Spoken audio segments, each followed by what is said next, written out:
when we're laying on our deathbed, you're not going to worry about how much money you had, how much power you had, how much prestige. You're going to see that that was all game, that was all an illusion. The only thing that's going to matter is the impact you had on other people's lives. We are all on a separate journey. But the beautiful thing about our life here on this earth is at my funeral, they ain't going to talk about my success. They're going to talk about who Nick was and how Nick lived and how Nick loved and encouraged. Success is incredibly important, but even more important than success, it's having an impact. It's knowing you haven't walked the planet in vain. It's knowing that because you've been here, you've blessed lives, you've developed people, and you have made the world a better place. The effect you have on others is the most valuable currency there is. Everything you gain in life will rot and fall apart,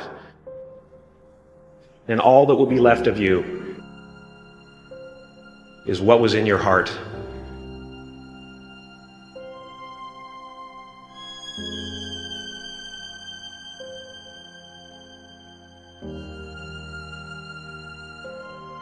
Life is a mirror,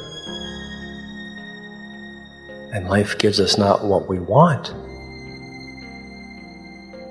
Life gives us who we are.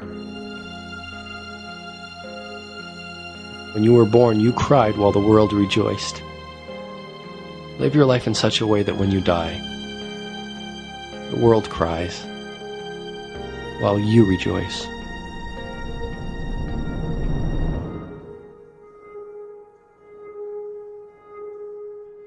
Recently, I had writer's block. Couldn't think, so I completely removed myself from my work. I put on my running shoes and I ran. Down the steps to the front door and down the street. It was a Tuesday afternoon when traditionally we're taught to either be at work or in school. That's just where we are.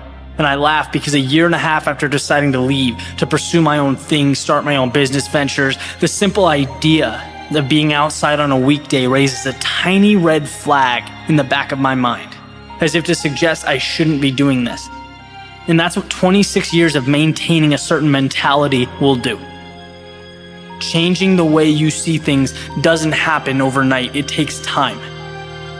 So I'm running. I'm making my way downtown with the sole thought of needing content for this next video, right? My mission was to think, to run and to think. And I ran a few blocks, right? And I'd see people walking to school, going to and from work, taking the train, carrying shopping bags for Christmas. And all these things really make you question the big picture.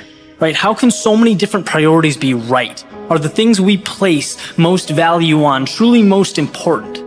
And I thought about it and I thought about it and I thought about it and didn't come up with an answer, so I kept running. And at this point, I'm well on my way. Past the ballpark where my grandfather spent his whole life cheering for a team that consistently ripped his heart out. And I thought about how they finally won in 2004, days before he died. And how one person can have such a tremendous impact on your life. And onward I ran. I passed the library where I glanced over and my mind went right to the issues, the struggles, the challenges we face in the world today, and how so many of the answers sit right there on the other side of that wall, on bookshelves. But how we're moving away from that. Right? How can anyone truly grasp the depths of history with an attention span of 30 seconds or less? You know, I started thinking about what's going to happen, how this is going to affect mankind. And I bounced this around for a few minutes and then move forward, step by step, acknowledging that, I'm spending time asking questions, but haven't come up with any answers. Right? I have no content for this video, not yet. So I ran. And I ran through the common where the trees have no more leaves. It's winter. Everything looks dead. And this brought me back to the summer, when everything was green, when the sun was out, and I had to ask myself, did I take the time to truly appreciate that? Because now it's gone. And I made a promise that this summer, I'd never walk through the Boston Common without being grateful for it.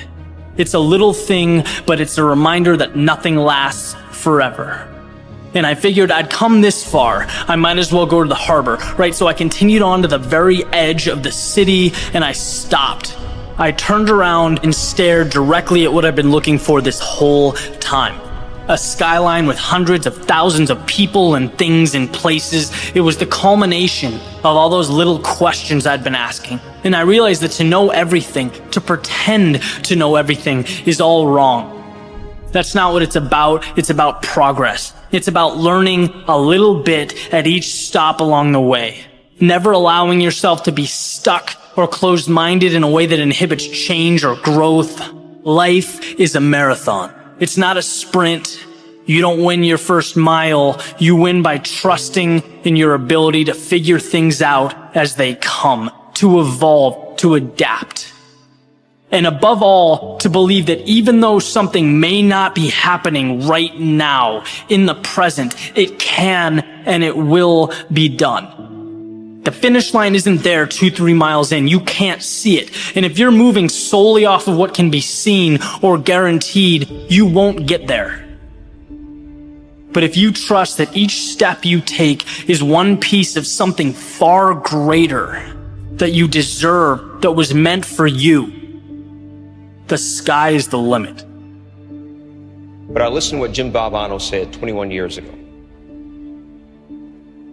The most poignant 7 words ever uttered in any speech anywhere. Don't give up. Don't ever give up. Those great people didn't. So I now have a responsibility to also not ever give up. I'm not special. I just listened to what the man said. But I tell you, there are some times in life where you fall down and you feel like you don't have the strength to get back up. I will try 100 times to get up, and if I fail 100 times, if I fail and I give up, do you think that I'm ever going to get up? No. But if I fail, I try again and again and again. For as long as I try, there's always that chance of getting up. No matter what you might be going through, don't quit. The secret is in not giving up. Everybody who's done something great, they weren't that deep. What they had was resiliency. They had the ability to bounce back. All the greats, they didn't quit. No matter how impossible your situation may seem, stay on course. I guarantee you cannot pass it if you quit. I guarantee you're gonna fail, but you don't know what's gonna happen if you keep going. I'm fragile. I feel pain. I hurt. I open my eyes. I crave victory. I do not give up. I feel no fear. I fear no man. I create. I conquer. I hold the power. Make a choice. Just decide what it's going to be, who you're going to be, how you're going to do it. Just decide. And then from that point, the universe is going to get out your way. We can't have another bad year. You've got to get to the point where enough is enough. It's much easier to come up with excuses of why you can't do it. If you do what is easy, your life will be hard. If you do what is easy, complain about your situation, your circumstances, you surrender and give up on your dreams, become depressed and bitter and angry. Anybody can do that. If you do what is easy, your life will be hard. But if you do what is hard, keep coming back again and again and again. Get up dressed every day. Take life on. Taking life by the collar. You say, yes, I will do it. I can do this. And you've said to yourself, I'm willing to face the no's. I'm willing for people to laugh at me. I'm willing to gut this out. I'm willing to make this happen. It's my time. It's possible. It's necessary. It's hard, it's worth it. I'm going to do whatever it takes. I can do it. If anybody's ever done it at any point in time in history, then what's possible for one, it's possible for me, and I'm going to do it. And if you do that over and over and over again,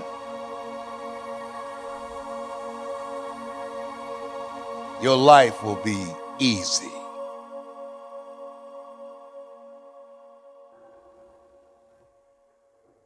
Tomorrow's going to be your first day.